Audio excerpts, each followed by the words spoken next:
first part of American Chopper was all of us together. And then there was a split between me and my father. But I kind of want to see you guys fight. That's part of the drama. Well, I can't promise that we won't.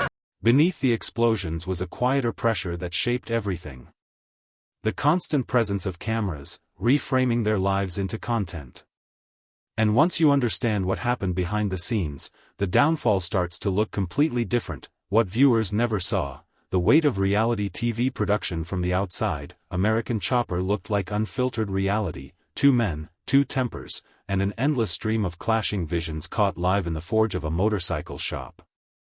It felt raw, almost documentary-like, as if viewers were witnessing real-time eruptions that couldn't possibly be scripted. And in a sense, they weren't. But what the audience never realized is that reality shows thrive on a different kind of truth, one shaped by repetition, staging, and the invisible pressure of a production crew waiting for sparks to fly. Even Teutul Jr., years removed from the cameras, has said that life at OCC was no longer just about building custom motorcycles. It became about building moments, television moments. And those moments didn't always appear naturally. They were teased, nudged, and sometimes reheated when producers sensed the story drifting in the wrong direction. Nothing was invented, but everything was amplified. A typical workday, according to Jr., wasn't simply showing up to fabricate parts. It was entering a workplace that had transformed into a performance arena. Cameras were stationed everywhere. Boom mics hovered above heated conversations. Small frustrations that once would have blown over now escalated, partly because adrenaline runs high when you know millions will eventually watch your reaction. Arguments that would have lasted 60 seconds stretched into 20-minute marathons when producers asked for clarification or a little more emotion for coverage. It wasn't fake, just magnified. And then there were the retakes. Fans often assume reality TV captures life exactly as it happens, but the truth is more mechanical. If a vital shot went out of focus or an important comment wasn't heard clearly, the crew would ask someone to repeat it. Imagine restating the reason you're furious at your father, except this time you have to do it slowly, clearly, and with the same intensity. Eventually, emotion and performance blur into one exhausting loop. The pressure was relentless. Long hours became longer. The crew lived inside OCC almost as much as the employees did. Work deadlines tightened because scenes needed structure. Even personal conversations, ones about respect, autonomy, or creative decisions, were never fully private.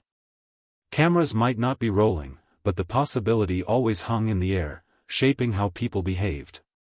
Every interaction risked becoming an episode. Paul eventually understood the effect. They weren't just building bikes anymore. They were building narratives. Stories. Arcs. Climaxes. And the loudest, most combustible, most emotionally costly moments won out because that's what made for good television. When he finally stepped back years later, he admitted something quietly devastating. Being filmed during the worst conflict of his life didn't just document the fracture, it deepened it. Arguments that should have been resolved in a closed room were instead preserved, replayed, and even encouraged because the cameras were always ready, always hungry, always waiting. And beneath that hunger, something else was happening, something viewers couldn't see. The joy that once defined OCC faded. The organic, free-flowing creativity of metalworking began to stiffen under the weight of production schedules. The shop felt less like a workshop and more like a set. When the cameras were on, everything was louder. When they turned off, the silence was thicker, heavier, and far less forgiving. What makes Paul's later reflections so compelling is that he never claims the show was dishonest. He simply explains that the environment of reality TV changes the chemistry of real life. It accelerates tension. It rearranges priorities. It makes people braver or crueler or more defensive than they would have been without the glare of lights and lenses. And for the Teutuls, whose relationship was already turbulent, that environment was gasoline on a smoldering flame. The blow-ups were real, but they were also the product of a system designed to capture them, preserve them, and feed them back into the cycle that kept the show alive. Years later, Paul admitted something few expected from one of the show's central figures: by the time the cancellation arrived, he wasn't surprised. Because from his vantage point, the destruction wasn't sudden, it was slow, steady, and quietly manufactured by a reality TV machine that needed conflict more than it needed healing. And that machine didn't appear out of nowhere. And all of this pressure makes a lot more sense once you see how the whole phenomenon began. The rise and breaking point of American Chopper. The rise of American Chopper didn't just happen, it exploded. When the show first premiered in 2003, there was nothing on television quite like it. Reality TV was still finding its shape, and OCC instantly stood out. Here was a gritty workshop tucked into upstate New York, filled with sparks, steel, roaring engines, and two men whose personalities clashed with the same force as the machines they built. Paul Sr., a gruff, old-school fabricator with a booming voice; Paul, the visionary designer with precision instincts and a growing need for autonomy. Their dynamic became the heartbeat of the series.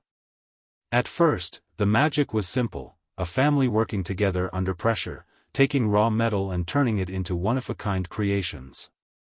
Bikes themed after the fire department, the POW MIA tribute, NASA, Intel, the Yankees, they weren't just machines, they were cultural symbols polished with craftsmanship and personality. And America loved it. But early into the show's success, something began to shift. What made the series addictive was not just the talent at OCC, it was the tension simmering beneath every build. Small disagreements escalated into shouting matches, then slammed doors, then red-faced confrontations in front of welders, cameras, and sometimes entire teams of fabricators. For viewers, it was thrilling. For Discovery Channel, it was television gold. For the Teutuls, it was a storm gathering momentum. The more the audience gravitated toward the drama, the more the drama became the product. What had once been incidental, the natural friction between father and son, gradually became central. This wasn't just perception, ratings confirmed it. Episodes filled with conflict consistently outperformed those focused only on craftsmanship. And so, quietly and steadily, the gravitational pull of the show shifted. The shop's culture, originally built on creativity, discipline, and the intense pride of fabrication, started tilting toward spectacle. Fights weren't planned, but they were expected. The crew, the producers, even the Teutuls themselves began operating with the subconscious knowledge that conflict drove the narrative. It wasn't manipulation, it was evolution. And while viewers saw the iconic blow-ups, the get-out fights, the walkouts, the dramatic split that ended with Paul fired from OCC, they didn't see the erosion happening underneath. The workplace was losing its equilibrium. The shop that made him a star also pushed him to the brink. And while finances can be repaired, some damage reverberates in ways no balance sheet can capture. Because underneath the contracts, the lawsuits, and the shifting market was something far more fragile, a family breaking in real time. And that fracture, the emotional unraveling behind the iconic bikes, would soon become impossible to ignore. Fractured bonds, the human cost of fame and family conflict. Long before the world saw their arguments on television, the relationship between Paul Sr. and Paul was already complicated. But fame has a way of sharpening every flaw, amplifying every weakness, and turning private tension into a public storyline. As OCC expanded and American Chopper became a cultural staple, the emotional center of the show, father and son, slowly became its most fragile fault line. Viewers saw the blow-ups, the profanity, the doors slamming hard enough to rattle steel beams. But what they didn't see were the quieter moments that followed, the long silences, the awkward distance, the heaviness in the air after the cameras powered down. The very thing that made the show a hit, raw, combustible conflict, was also the thing tearing their bond apart. Paul has spoken candidly in interviews about how painful it was to fight with his father in front of millions. He wasn't just an employee, he was a son trying to coexist with a father whose expectations, frustrations, and emotional patterns sometimes collided violently with his own. Their conflicts weren't invented for TV. They were real, deep-rooted, and often decades in the making. But once cameras entered their world, something changed. Instead of stepping away from conflict to cool down, they pushed through it because production days were long and deadlines were tight. Conversations that should have been private became content. Arguments that should have stayed in the family became cliffhangers. The emotional heat no longer had room to dissipate, it was captured, preserved, and replayed endlessly. And that pressure affected more than just the two men at the center of it. The employees felt like they were navigating a minefield. The crew walked on eggshells, always aware that a single wrong moment or the simple act of being in the wrong place could be swept into the show's narrative.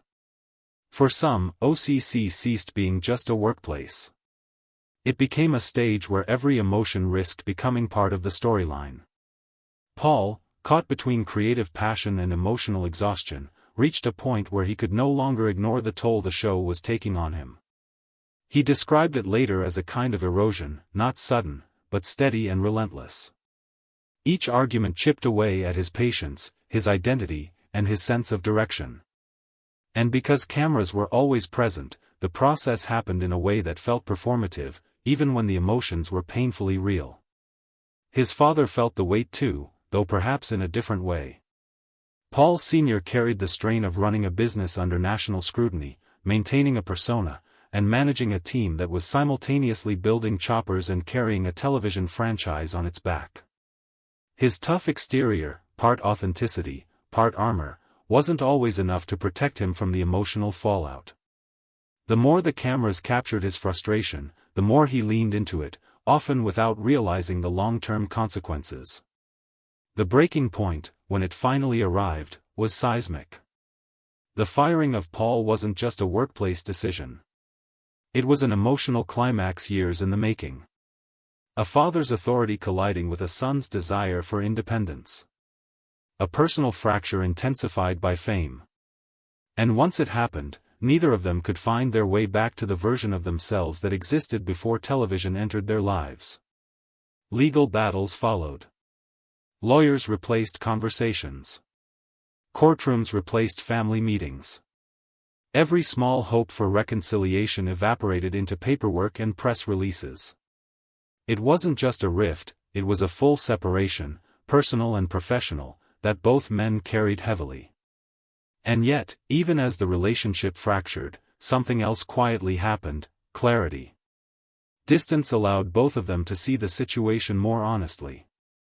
To understand how fame, pressure, and years of unfiltered conflict had shaped their paths. The pain didn't disappear, but the perspective widened. The cost of the show wasn't measured only in ratings or revenue, it was measured in the distance between two people who once shared a dream. Years later, Paul would look back with surprising insight. Yes, the fights were real. Yes, the emotions were intense. But when asked why American Chopper truly came to an end, he didn't point to a single blow-up, a single argument, or even a single season. He pointed to something deeper, something viewers never fully grasped. The show didn't end because the drama was too big, it ended because the damage underneath was too deep. And that revelation sets the stage for the truth he finally shared. Because according to Paul, the real reason American Chopper ended isn't the one fans spent years believing. The show couldn't survive the damage for years. Viewers assumed American Chopper ended because Paul Jr. and his father simply couldn't get along. The fights were loud, the insults sharper, and the walkouts unforgettable. But in hindsight, Paul Jr. insists the real reason the show stopped filming and why the drama spiraled was far more complex, and deeply personal. The cameras didn't just record our lives, Jr. reflected in later interviews. They became part of them. And the longer it went on, the more impossible it was to heal while being filmed. That statement captures the central tension of OCC during its final years, the intersection of family, business, and television. The story that the public consumed wasn't untrue, it just didn't tell the full story. Even before the infamous firing, Jr. recognized a pattern. Every disagreement escalated faster, every conflict lasted longer, and the emotional residue lingered longer than it should have. Arguments weren't fully resolved because the cameras were always rolling. Reconciliation was delayed, postponed, or simply impossible, as private